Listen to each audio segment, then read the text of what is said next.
folks, thank you for joining me for another episode of Beer and a Take.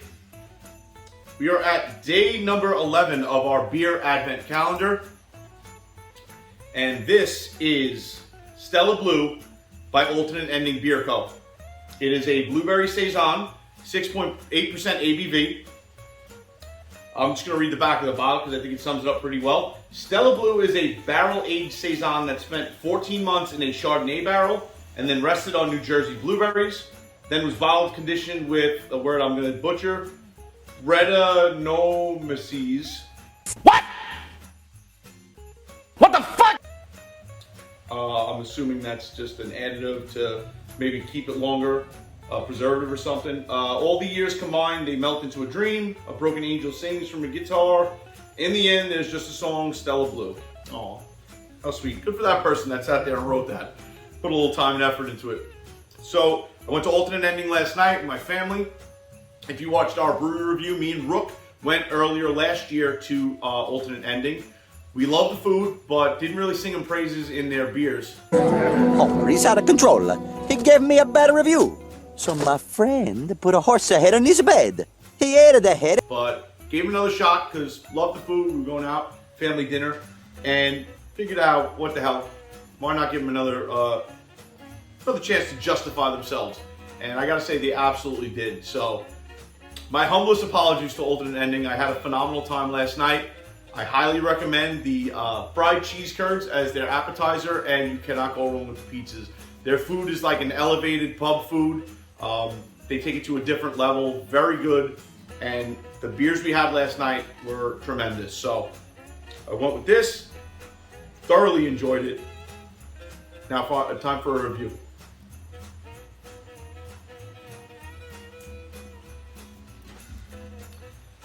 That is smooth, that is crushable, that is delicious. The blueberries you can pick up right away, but it's not an overly sweet blueberry. It's more of a tartness from the blueberry, a hint of sweetness. And then it finishes very much like, I would say, a mead or a cider.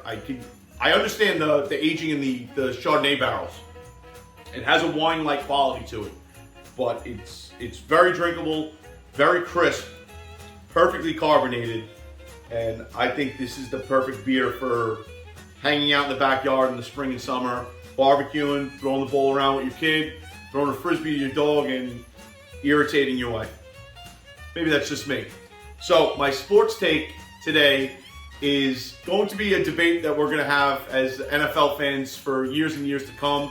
And please debate me in the comments. I would love to hear what you guys have to say. But I think at this point in history and technology, we can put roofs on NFL stadiums.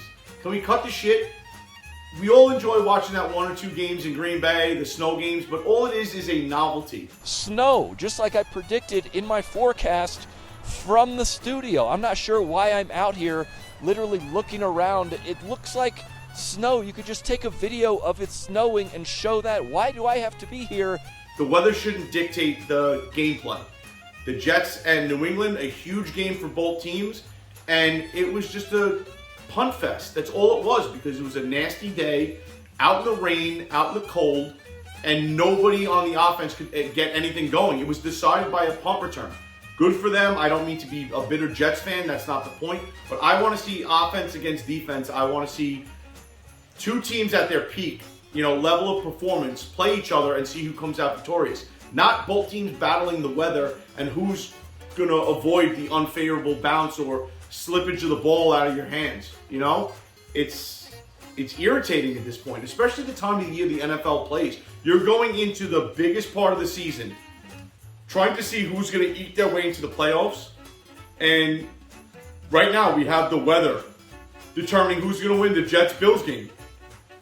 Bills, highest probably performing offense in the NFL season so far. And it was a 0-0 game when I was coming out here to do this beer review. I mean, hey, tip of the cap to the Jets defense, but we all know that it's due to the weather. You can't throw the ball well. You can't run the ball well, and even if you do run the ball, you're not doing crazy end arounds.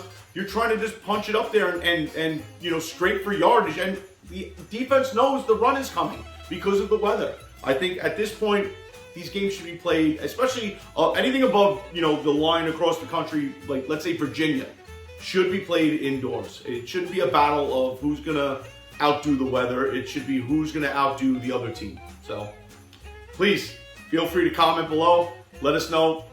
Let me know that I'm an idiot. I don't care. I know I'm an idiot. Back to the beer. Oh, it's so good.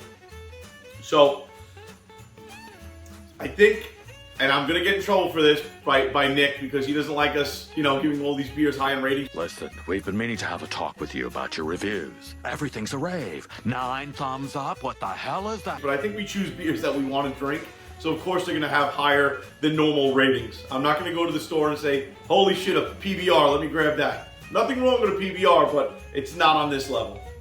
I'm giving this beer a 3.5 out of 4, and I think it's well deserved. My humblest apologies to Alternate Ending.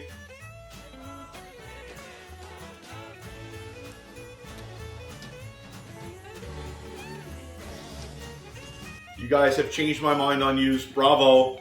And congratulations, this beer is just tremendous. Cheers.